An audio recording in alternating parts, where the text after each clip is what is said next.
Hello, Sky managers, and welcome to the Sky Fantasy Football Disaster Support Group. Welcome to the Sky Fantasy Football Podcast by Fantasy Football Hub after a horrendous weekend for lots of Sky managers. What a weekend it was. I'm here with Dan Cox and Paul McNulty. Dan, how was your Sky weekend gone? Today saved it a bit, but after yesterday, I was thinking of taking up fishing or something. It was weren't looking good after yesterday, mate. Let's say that way. But yeah, today's rescued it somewhat. So, have you had a rank drop or increase over the weekend? I've dropped. I forgot what I started it off in. I think it was about 600 or so. But after Saturday, I was just inside the top 1,000, and the points had just got updated. So I'm now 703rd. So Considering I didn't have Aguero and I didn't captain Van Dijk today, I captain Vardy. That's for a rubbish weekend, I'll take still being in the top 1,000 and not used any transfers. So yeah, I'm pleased with what it is, considering what a nightmare weekend it was. Okay, and how about yourself, Paul? How did yours go? Yeah, pretty poor. 39 points for the weekend, so dropped down to just outside the top 3,000. Who are your misses? I'm assuming you didn't have Aguero, Paul. Was there anyone else you didn't have who you wish you did have? I don't have Van Dijk either, so right, okay. It's been a bit of a disaster.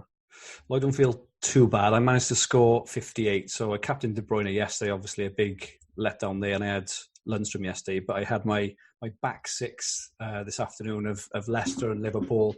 Alisson obviously got the assist, which was quite nice, and he got some save points and things like that. I had Van Dijk, had Alexander-Arnold, and had Mane, but I too captain Vardy for another pen miss. I think I've had 2 red cards and 2 pen miss captains this season. But I'll take 58 points. I've had a small rise from just under 6,000 to just over 5,000. So not great, but as you say, no transfers used and still intact. So not the end of the world. So our agenda for today's pod. So we're just going to have a look at the few key talking points of the week. Things like Aguero's form, Leicester being awful, Rashford being confirmed out now for a couple of months. So we need to look what to do with him. We will look at our transfers and captain plans for the next game week. We had a question, so we will also look for a differential each for pre-overhaul. We will also have a look at any potential changes we would like to make to the Sky game. So Dan's got quite a bit of influence with Sky. So any changes that he suggests could really happen. So we'll just have a look at some ideas and thoughts on that. And please feel free to tweet in any changes to the Sky game that you think would make it a better game. We will look at the fixture announcements for March, remaining transfers by rank. So Dan's got the info for that. We'll have a quick fire question round towards the end, and then a quick look at the top of the second half Hub League. So key talking points of the week, Aguero's form. So none of us were on him, guys. His game this week, he's away to Sheffield United, and obviously it's not great. But do you think so at the moment? Is he in your overhaul draft side? Paul, if I can come to you first. No, he's not in my initial plans for the overhaul, but because I'm doing so poorly just now, I've kind of targeted the overhaul slightly different to the way that I usually would. Like Aguero's a player that kind of makes or breaks people's seasons. I think the uncertainty of starts puts a lot of managers off. Man City seem to play later on in game days quite a lot, so the lineup information is not available. I applaud the people that had the transfers to bring Aguero in last week. I think the last time I was on the pod, I mentioned the way that I like to play differentials is looking at proven fantasy players, top players like Kane, Aguero, and when they seem like their ownership's low, it's kind of the time to get on them, I think. Great effort by those that got him last week. Unfortunately, my transfer account's a little low, and I'm trying to hold out to the overhaul. Same. How about you, Dan? Is he in your thoughts for the overhaul, Aguero? Not at the moment. I say a lot will depend on the fixtures, that what captaincy days we have, and whether you can see the lineup. Because with the fixtures just gone, I don't like. Although I haven't done well on captains anyway, but just don't want to captain him in a game where I'm not even sure he's going to start. Or I know you look at the points he scored in his last two, but it's just the uncertainty of if he starts. So yeah, if he's in some first games of the day and Man City are, then I might look at him, but it just depends what comes up in the fixtures. I think that's one of my points for improvements on the game. There just seems to be a massive disadvantage in terms of if your team isn't playing first and you don't get to see the lineups, then it really does kind of hinder you. And I think FPL have got it right in terms of you can't see any lineups, and then TFF have got it right in terms of you can see all the lineups. So I think it's a little bit unfair to have it in between. I think it should be all or nothing. So, but yeah, we'll touch on that later. So what about Leicester, guys? Do we think that Leicester are cooked in terms of your overhaul team? So I would have thought, a month ago, people like Vardy, Maddison, Soyuncu, Pereira, maybe even Schmeichel would have been staples in our side for the rest of the season. Is that still the case, Dan? Or do you think just maybe the one or two or none at all now? I'll see how they go in the next couple of games up until the overhaul. But yeah, I was thinking in my head that I'll be having plenty of Leicester for the running, but really annoyed me the last few weeks, and Vardy missing, and even Soyuncu not been getting pass and bonus and not keeping clean sheets. So I'm pretty annoyed with them, to be honest. So at the moment, I don't think so, but we'll see how they do and if there's any upturn in form. But at the minute, it's not looking likely. No. I think Ricardo seems to be the only one who's getting the bonus nearly every game, but he's a bit more expensive. So, but yeah, something to think about. How about you, Paul? Do you think Leicester are baked? Yeah, I think Ndidi's a big miss for them. Yeah. He's like a natural replacement for N'Golo Kante when he went to Chelsea, and he's fitted into that defensive midfield role really well, and they could tell he could miss him today. I've seen that Mendy came in. He was one for the Sky Fantasy players last season. I think he was around about 5 million, and he was in a lot of teams. But I think with Ndidi missing, it's really hindered Leicester, especially from a defensive point of view. Yeah. And what about Rashford then? So Rashford has been confirmed out for a few months, potentially, his World Cup could even be at risk. In terms of people who've got him now pre-overhaul, he's quite highly owned still in the top 1K. I think it's between 40 and 50%. What should those guys be doing? Who should we be looking to replace them with? I think the obvious ones, if I just go and, obviously Salah and Mane in terms of those extra games from Thursday. Are there any other options we can think of? Maybe Van Dijk? Anyone else? I guess on Tuesday, if people are looking for differential captains, it's a good day that's opening. I imagine a lot of people will be on KDB, so there's opportunities there with perhaps Richarlison, even Danny Ings, Neil Maupay, a lot of options there. Tammy Abraham possibly. So you're only getting you're getting one less game from those than when you would be from the Liverpool player, but you are getting the differential captain, I guess, if you're making a move there. Or maybe as we get to see the lineups, potentially even Aguero for a third successive double-digit haul. It'll be interesting to see if he starts again. If people are tempted, though they are away to Sheffield United, I think, which is not going to be the easiest fixture. Dan, anyone else for a Rashford replacement or not, or have we kind of covered them off? Yeah, I think you covered those ones off really. Like if you'd have, I suppose the move would have been today, wouldn't it? Before you'd sort of had some sort of news. I know there was some rumours on Twitter and stuff that he was going to be out for a few months or something, this, that and the other. So ideally you'd have got him out today for a Liverpool player. Yeah. But if not, still again, like Liverpool from Thursday, bring him in 3 games before the overhaul. So Salah, Mane, Firmino, any of them will do. Or even defence, as I forget how many clean sheets they just kept in a row, but any of the defenders, whoever, if they play for Liverpool, try and get him into your team. Yeah, agree. Okay, so moving on then and looking at our transfers and captains for next week. Paul, do you want to go first on this one? Have you got your plans in place for the next week or so? Yeah, I don't own Rashford, so I won't be doing any transfers. Again, I'm still trying to hold out to the overhaul on what I've currently got. So KDB away to Sheffield United on Tuesday. Then it'll be Vardy at home to West Ham on Wednesday. and then probably Salah away to Wolves on Thursday, or one of the Liverpool defenders on. Is Salah in your team already? Yeah. Is he? Are you planning on making any subs for Thursday, or are you all Liverpooled up?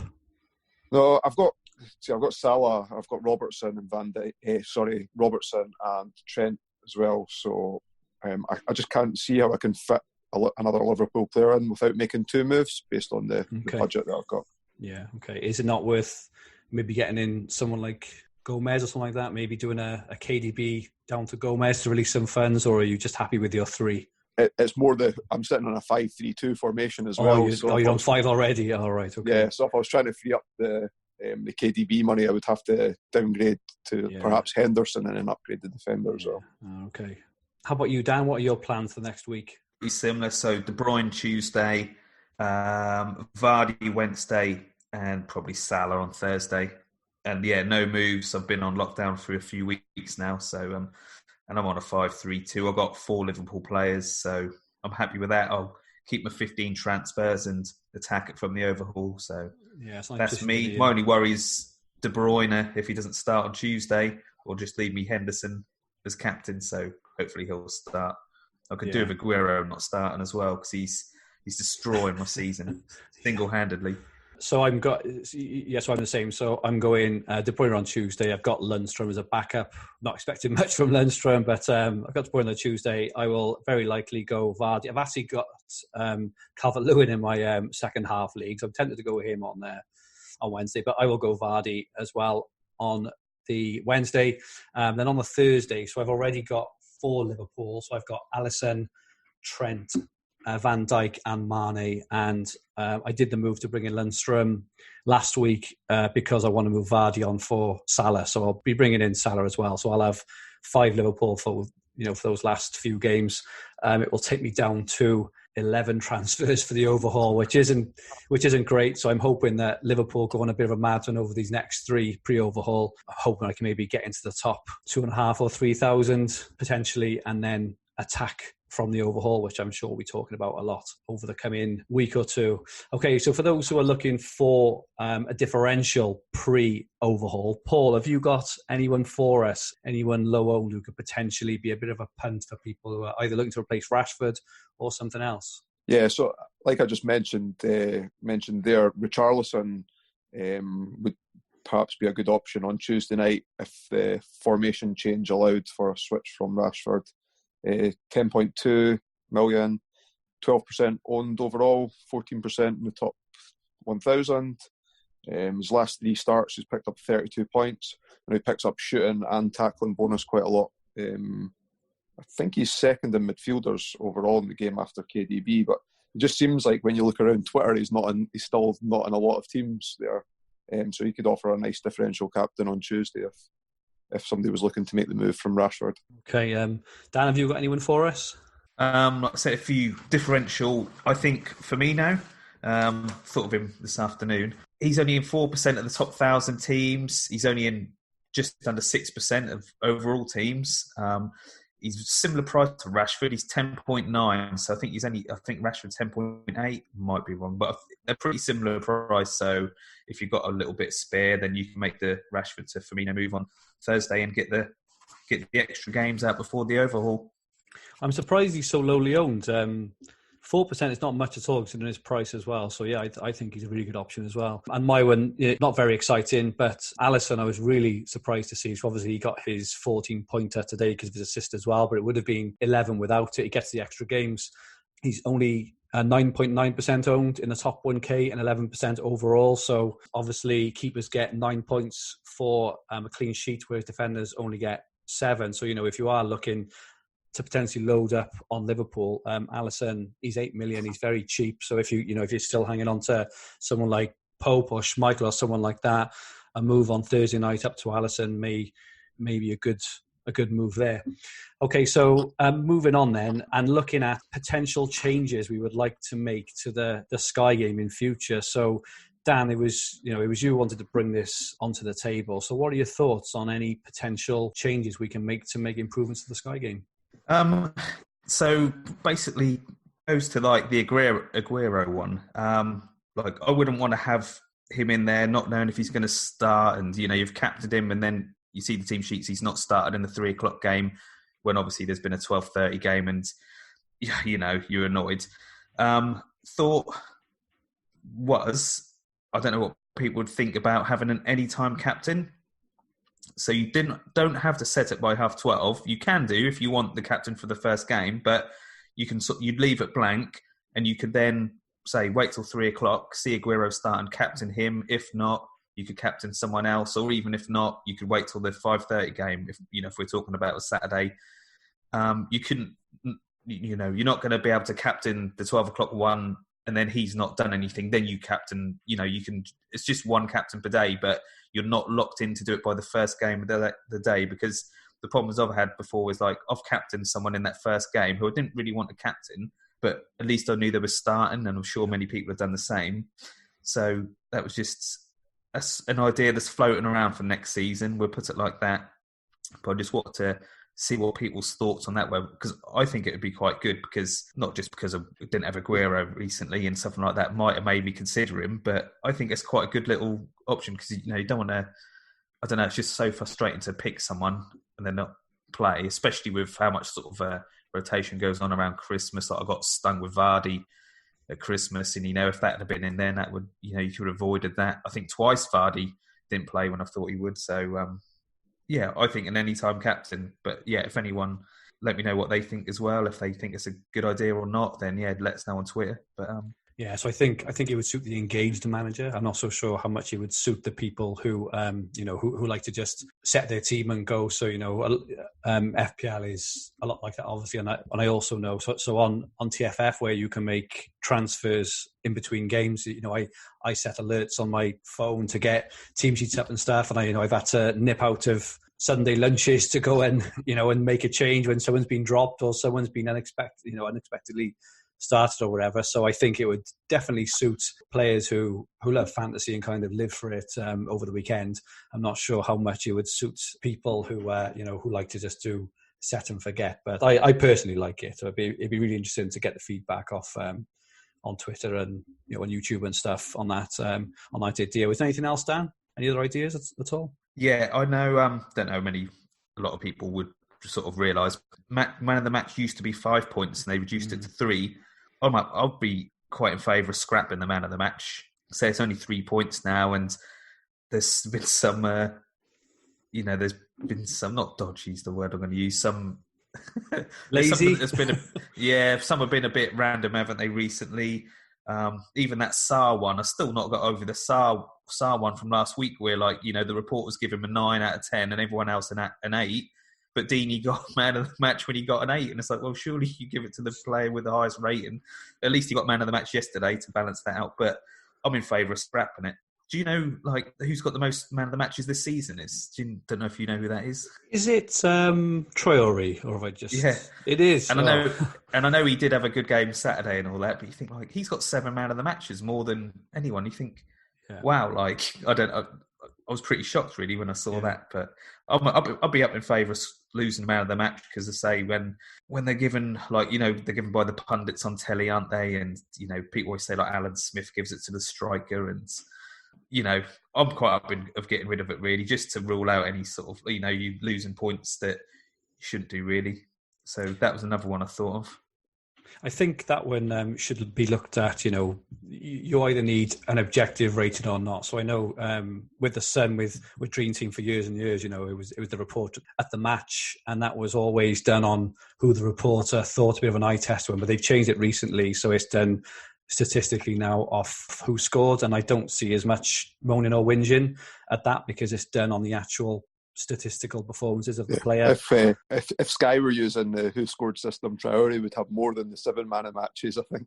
Oh, really? Okay, that's interesting. Yeah, but I just think it's either has to be objective or not. There's a lot of money involved and stuff, and they've gone from 5 to 3, so clearly they don't think this is a really important part of the game, and they would have left it or even increased it. So any objective measurement or scrap it. I agree with you. Just let the action on the pitch dictate it. I think with the bonus points on Sky, you already get rewarded for for good performances, in some things like shots on target, passes, tackles. I'm not sure we need any more than that, but no, it's a really good idea, Dan. I think, again, it'd be really interesting to hear on Twitter and YouTube and anywhere else what everyone else thinks about that. So how about you, Paul? Have you got any thoughts on how the Sky game could potentially be improved? I echo your thoughts on the man of the match. Either make it objective or scrap it completely, in my opinion. I used to love the Sky game when you could only make one captain move a week. Yeah. And then you could utilise your transfers to get a second captain. But I appreciate that complete other end of the spectrum from what Dan was suggesting there is that it wouldn't be for the more casual player. It would be for those people. It benefits those that do mass planning and spend a lot of time on it and hence won't encourage too many new players. So I can see why they wouldn't go back to something like that. Again, it's that kind of all or nothing, and I think this is what players like. They like it's kind of fairness. It's either all in or not. And at the moment, just by seeing the first game week, so on a Saturday you see the lineups for the 12:30. On the Sunday it's normally the 2:00 or or whatever it is. It just gives a disadvantage, I think, to players who plan their teams well. But if it's Burnley and Watford is the first game, and then you normally get a bit of a barnstormer for the 4:00 game or the 4:30 game, such as Liverpool, Man United, and you're okay with Liverpool. We know that Van Dijk, Trent, Salah and Mane normally always start, but when it's teams like Man City, even Spurs, in this, you haven't got a clue, and it's just roulette. And I think it takes a lot of enjoyment out of the game when you've got a captain. I think it happened last week with Sterling owners. So obviously Aguero went and got a hat-trick. Sterling got none. So that's like a 52-point swing, which to the engaged player who's worked so hard all season, playing really, really well, and someone's just lumped and risked on Aguero and they've gone, with Sterling. I think that's a bit harsh, but anyway, I think I've said enough on that now. I didn't think the Sterling move was bad last week as well. I like that as a differential. Yeah, that's right. I had one or two thoughts. So one I've thought, and it's because of the way the game has changed. So the 4-3-3. So I'll use Salah, Mane, Bernardo, Mahrez, Heung-min Son, all this sort of player. The game has changed, and across the varying formats of games, some of them are categorised as strikers, some are categorised as midfielders. So obviously in the Sky game this year, they've all been categorised as strikers, which I think is a real shame, because if you look at the premium assets in midfield this year in Sky, there's only really De Bruyne 11.2 who's a pick. I just think it's made the game much, much easier on the budget. Whereas, imagine you had to try and fit in Mane, Salah, De Bruyne, and still get your strikers in as well. So I do think, but I think that goes across all the games as well. I'm not sure, but I think maybe it's time potentially for a fourth position across the game. So you have your goalkeepers, your defenders, and then potentially something like defensive midfielders, attacking midfielders, and then the strikers. I think that would eliminate a lot of the ambiguity and also give a lot more opportunity for games to give different kinds of points based on positions as well. So FPL at the moment, everyone goes for attacking mids because no one really does well on the scoring on defensive mids. If on defensive mids you gave specific points for tackles and passes, for example, like they do in Sky, then it would be different. And things like, having Mane as a midfielder, Son as a midfielder, but having them as attacking midfielders, they get specific points for that category. But I don't know whether they do that, but that would be something I would like to see across all the games, because I think fundamentally now the game has changed, the position has changed. So that's one for me. Another one, just in terms of the usability of the Sky site. So I try, earlier on while I was looking for a differential, I've noticed I don't think you can find an easy way of just looking by overall owned players percentage. So that for me is something which could be quite a quick, easy change. I'm sure, there's a lot of other things on the UI which they could change just to make it easy to navigate around things. And the final thing I thought of was, I don't really like this 5 transfer cap on the week. I understand why they do it. They probably do it to stop people using 40 transfers over a weekend and winning the weekly. But for the season-long game, I think, you should let players play the game how they want to. If you look at James this week on Planet FPL, he wants to make 6 subs, and he should be within his right to actually do it because he's kept them all back. So he wanted to bring in 6 Liverpool players, but he's having to bring in 1, then 5. And I just think, he's kept his nerve. He's played the game really, really well. He should be able to use his transfers when he likes, and also at the start. So if someone wants to use 20 transfers in the first month, for example, or the first week or two to get to try and get a really good lead, they spot some really good chances and opportunities to really get a march on their rivals. I think they should be able to. So I think they're the ones I would say. If Dan, have you got any thoughts on any of those at all? Yeah, I'll start with the transfer one first. Yeah, I heard James saying about, because I know he had to do a move on the Thursday night, didn't he, to as part of his plan. Yeah, I don't see why not. Like, if people want to use 40 transfers in 2 weeks, let them. But people might even get caught out with it this week, I suppose. They might be thinking on Thursday, like, I'm going to load up with Liverpool now. But if they've had Rashford and, I don't know, they've moved Aguero in and stuff like that over the weekend, then they might only be down to like having 2 transfers left. And, they really want to load up on Liverpool, but they can't do it before the game Thursday. So I suppose, that is where it would hit you. I don't know why it is just 5 a week. I'll speak to someone, maybe there is a reason they do that, but I'd be up for, it doesn't affect me, like, if they unlimited it. The midfielders, I think, because a few years ago, like, you would have a sort of your Coutinhos and De Bruyne, Mane, all them sort of ones, and then you'd have your cheaper Arta, Hendersons. But my problem is, I think even Jorginho last season, he was getting passing bonus in most games, but he was 9.1 million. So whereas he was getting 5 points each week, because of his price, it was a bit like, is he... I just don't know. There's not that much appeal to have him. So I don't know really about that position. Like, I'm happy for him to leave it as midfielders and strikers, but they need to price up, just make him a lot cheaper, these players, because I think if not, everyone's picking from a player pool of about 30 players because... Yeah, that's right. I don't know, like the Norwich defenders, like, they might as well not even put them in the game, I suppose, because at the price they are, I don't know. Then again, they could have done the Sheffield United, couldn't they? And everyone would have wanted them. But I don't know, I think they just need to make them a bit cheap, because if not, there's no incentive to have them in your team, is there? Yeah, I like the... Yeah, I get what you're saying about the captains as well. Like, sorry, Paul. I suppose if that was, you could change it at 3:00, or you could make it... If you're busy at the weekends, that is a bit more pressure on you, whereas when it is the 12:30, you can just set it, forget about it, and then, check in the next day. So, I see what you're saying with that. How about you, Paul? What are your thoughts?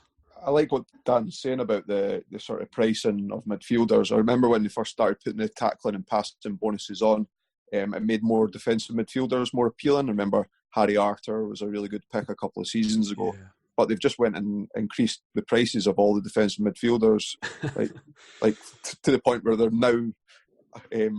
unusable again. You've got we mentioned Ndidi earlier on. He always picks up tackle bonus, occasional passing bonus, but I think he's like around about 8 million, and for that price you've got Maddison and others around there that would be much more appealing. So I don't mean to go on a downer on the Sky. So I do think it's probably the most rounded games in terms of fairness for points for players. Even the best things could improve and stuff. So just some thoughts and ideas there. Okay, so moving on then. So this week, Dan, we have the fixture announcements for March. Is that right? Yeah, I believe they're out on Friday or Thursday. I forget now, the 24th. Okay, so just to say, for Hub members, Ian Parrin's Sky Planner is an absolutely amazing tool. Dan uses it all the time, and Jason Barlow, who won it, I think it was in 2017, 2018. He said he couldn't have won it without it. So any Hub members or prospective Hub members, take a look at Ian Parrin's Sky Planner. It's absolutely fantastic.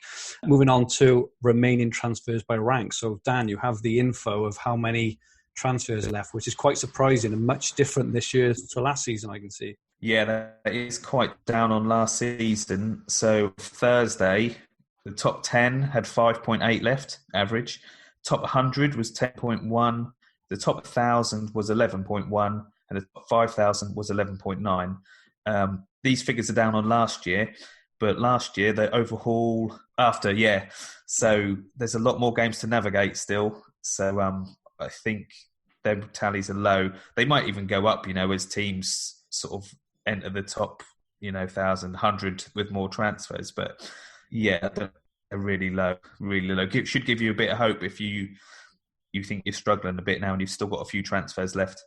Yeah, it'd be interesting as well because you would assume that people would be, again, just talking about the players who plan well, you would imagine that people or some would be looking at that game, on Thursday, Liverpool game, and maybe even using one or two more as well. Paul, have you got any thoughts on why the transfer count is lower this year to last year? It seems like a lot of people, again, I'm maybe going from the Twitter community, but it seems like a lot of people's moved across from FPL to start joining Sky this year, and perhaps it's more the use a transfer a week type mentality, or if I've had a bad week, I'll maybe use a couple of transfers to try and spruce up the team a little bit. Whereas having the experience of playing Sky for quite a few years now, it's known that transfers will run out at the end of the season, and being sort of conservative, perhaps coming out of the Christmas period a little bit more.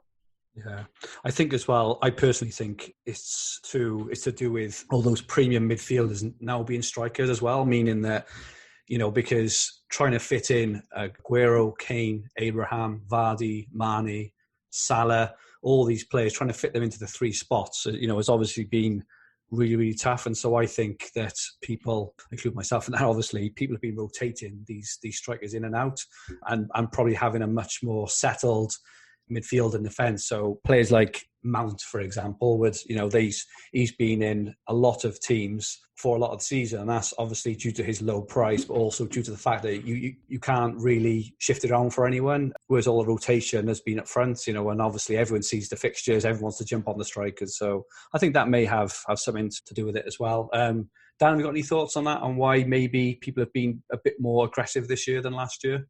Yeah, like I said, I think if people, like Saturday was a terrible day, but I won't panic with it, but I can see some people might have thought, God, I had a bad day and I'll use 3 or 4 transfers just to try to get so many points this weekend. But yeah, I don't know really. And I always think people chase points. Like Aguero's transfers in, he was the most transferred in player this week before Saturday.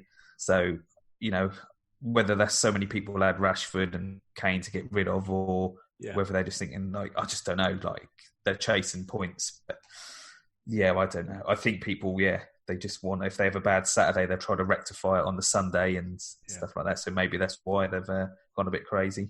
Okay, then. So finally, then we will go through some questions from the Twitter community.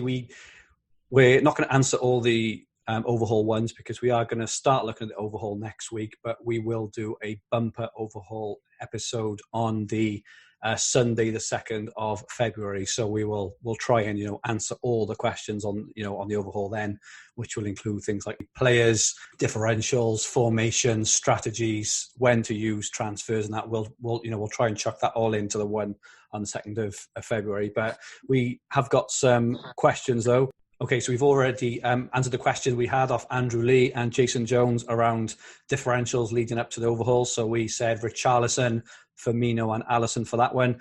We've had a question off Christopher Chucker. So Dan, can you answer this? So he says, De Bruyne to Salah or Mane due to double game week 24? Just a quick answer on that one.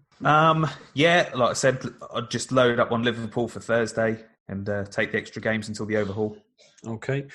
Okay, question from Lee Giles. Paul, if I can ask you, who is your one nailed on player in each position for the overhaul?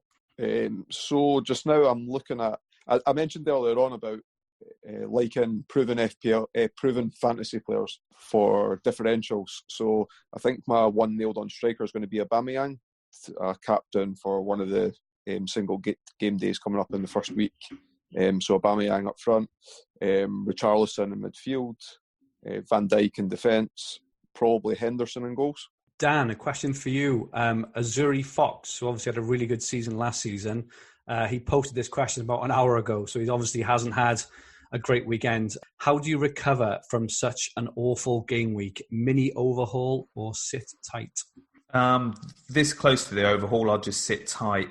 yeah, I'll just sit tight now, just wait till the overhaul, ride it out, and just go again. Like I said, there's so many decisions that are just flip of a coin and just go the wrong way, aren't they? Like I say, so many people I know brought in Sterling ahead of Villa, and he's done nothing for 2 games. Aguero scored 5 goals and would have got you 82 points as captain. It's just what sometimes you just got to take them on the chin and move on. Really, forget about it if you can and move on. Cool one. And our last question is Lee Williams. Coming up to the overhaul, with everyone being more conservative with transfers and captain the same players, will your frame of mind post-overhaul change more offensively by considering bringing in more differentials than normal and captaining them? So my answer to this one would be, it does depend on your position and your objectives for the season. So if you're like me, I'll likely be sat somewhere between 3,000 and 6,000, I would guess, which is not where I want to be. I've only got 11 transfers left. Again, not where I want to be. So there's no point me going the same as everyone else. So I will be going much more aggressively. I will be looking at differentials. I won't be captaining the obvious players. Whereby, if you look at, Heskebo, for example, who I think is, Heskebo on Twitter, he's still in the top 100. He's still got a lot of transfers left. He would probably play it very, very differently going into the running because, if he wants a chance of winning it, he will obviously have to take some risks. But generally speaking, he wants to stay in with the pack as well. Paul, have you got any other thoughts on that? Yeah, I agree with the whole rank conversation. That definitely factors into my thinking about playing it slightly different after the overhaul, perhaps going with a block defence or at least picking 1 or 2 loaned single day captain options. Cool. And how about you, Dan? Are you in agreement with that, or would you say something different? No, pretty much. Yeah, I'm going to attack it after the overhaul and be pretty aggressive and see where we can get to. Okay. So finally then, we will just have a quick look at the Fantasy Football Hub second half league. Arwyn Vogue, Welshman, is still top on 257 points after today. Oliver Brown has moved up from 20th to 2nd in one day. So well done, Oliver. And Dan Sherwood has also moved up a lot. Will Thomas from Fantasy Football Hub has moved up today from 34th to 4th. So he probably jumped in heavily on Liverpool, you would guess. I doubt he jumped on Wood or Westwood, you never know, but you would imagine he went heavily in on Liverpool. In 5th place, we've got Stephen Wemberg, who's gone from 10th to 5th. Jamie Alton went from 21st to 6th as well. We've then got Liam Stevens, Luke Sanderton, Cian McKenna, Dan Cox, have you heard of him? So he dropped from 7th to 10th. Paul Jones went from 4th to 11th, so he's had a bit of a stinker of a day there. Rob Pick, Pietro Santasiero, quite active on Twitter. Ollie Bro. I can't see you anywhere, Paul. I'm down in 24th, so I went from 18th to 24th. So I can see Ian Parrin is in 27th. Andrew Lee is in 28th. Where are you, Paul? I'm still scrolling down. Down. Yeah, I forgot about the 13th. Right, okay, there we go. That's why we're still scrolling. So you're not on top 50. I've still got Rashford in it. Oh, okay. Some other names, obviously we know. So Rob Watson-Lang is 50th, Barry Jones 47th, Sean Tobin 44th, Harry Pye 40th, Will Anand 39th. Lots of really, really good players, really high up there. I think that's going to be a very well-contested second half league. So well done to everyone who's doing well in that. So that's it from us. We will be back next Sunday evening where we will start to have a look at the overhaul. Obviously, there's only the one game next week, which will be West Ham and Liverpool. Dan, where can we find you if anyone wants to speak to you? Yeah, so Twitter, DanCox82. Happy for anyone to give me a tweet on there. Although, I'm just going to say, if you're messaging me and you listen to this, then that's fine. I've so many people messaging me, and I know that you've been listening because someone messaged me the other week, like, I've been listening to your podcast since the start of the season. So what are you talking about? So let me know you listen to this podcast, because if not, essentially, it's just us three. We might as well just have a phone call. So, do you know what I mean? Message me and say, like, all right, Chief, heard you on the podcast. What do you think of this? I'm not having people messaging me who aren't listening. Perfect. Thank you, Dan. And how are you, Paul? At Paul McAnulty1 on Twitter. Again, happy to answer any questions on there. Are you as passionate as Dan about people mentioning the podcast as well? Not as passionate as Dan about that. However, I did get I was sitting, like, my Sky rank was about 100 earlier on the season, and someone sent me a DM asking about what it felt like to be in the top 100 on FPL. All right, okay. My Twitter handle is @Fergie222. So this podcast will be on the new Fantasy Football Hub Sky and TFF YouTube channel, and also available in all major podcast libraries, including iTunes, SoundCloud, and Spotify. If you like what you hear, please like, share, subscribe, retweet. It helps us get the word out, and make sure you don't miss anything. All comments and feedback for any of us are very, very welcome. Our Twitter handle is @FFH_HQ, and our Sky Twitter handle is @FFH_Sky. So please follow and feel free to ask any questions. Our website is fantasyfootballhub.co.uk, where you will find everything you need for fantasy football, all under one roof, including player comparison tools, the fixture ticker, Opta stats, team reveals, and much more, which can be used for both Sky and FPL.